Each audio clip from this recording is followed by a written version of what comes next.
CATEX TV. My name is Frank Fortunato. Today is Friday, March 10, 2017. If you want to follow us on Twitter, please go to CATEX TV. Pope Francis, the Roman Catholic pontiff, said earlier today that he might not object to Catholic priests who perform ministerial services in remote communities being married. This turns about 1,500 years of rulings and tradition on its head. We'll find out more about this as it goes on. There was a helicopter crash several hours ago in Istanbul, Turkey, that killed at least 5 people.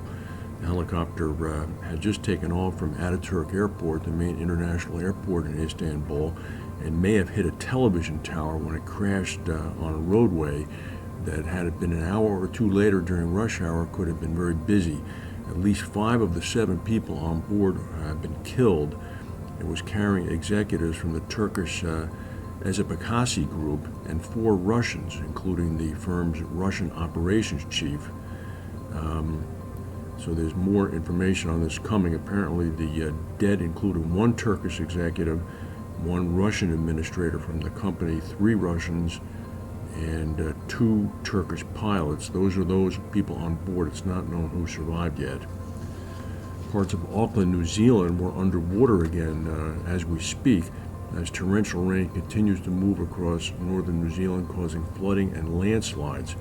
More bad weather is to come. The weather forecast says to expect about 130 millimeters of rain tonight. Hundreds are without power in Auckland. There have also been flooding.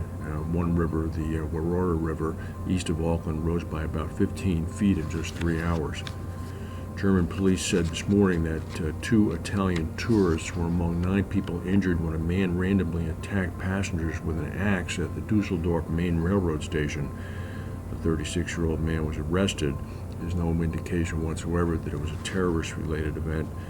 He apparently was suffering from psychological problems and told the police that he was hoping that they would shoot him.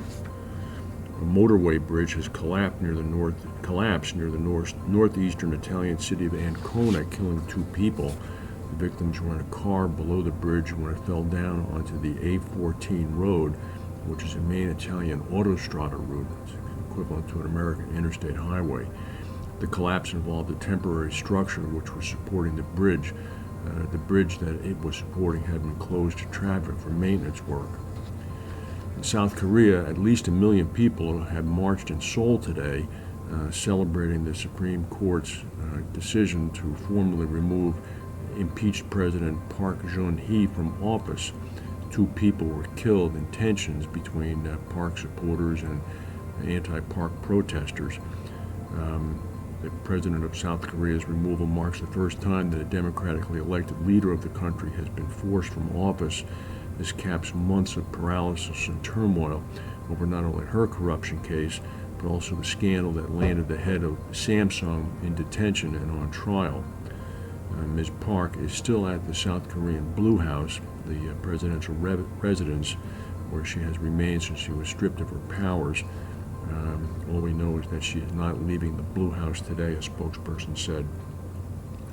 An overcrowded bus in Nepal crashed off a road, killing 25 people. This particular bus plunged about 650 feet into a river in Jharkhand, about 220 miles west of Kathmandu. Road crashes are common in Nepal, blamed on poor road conditions and poorly maintained vehicles. Well, the earthquake in Fukushima, Japan, and the corresponding Daiichi nuclear power plant disaster occurred about 6 years ago, almost. The anniversary is tomorrow, March 11th. The area in connection with the Fukushima power plant has been evacuated by humans, but as is the case in Chernobyl, which was also evacuated after a nuclear incident, wildlife returns very quickly once humanity leaves the area. Hundreds of wild boars are plaguing the abandoned towns that have been evacuated near the Fukushima plant. At least 300 wild boars have already been trapped.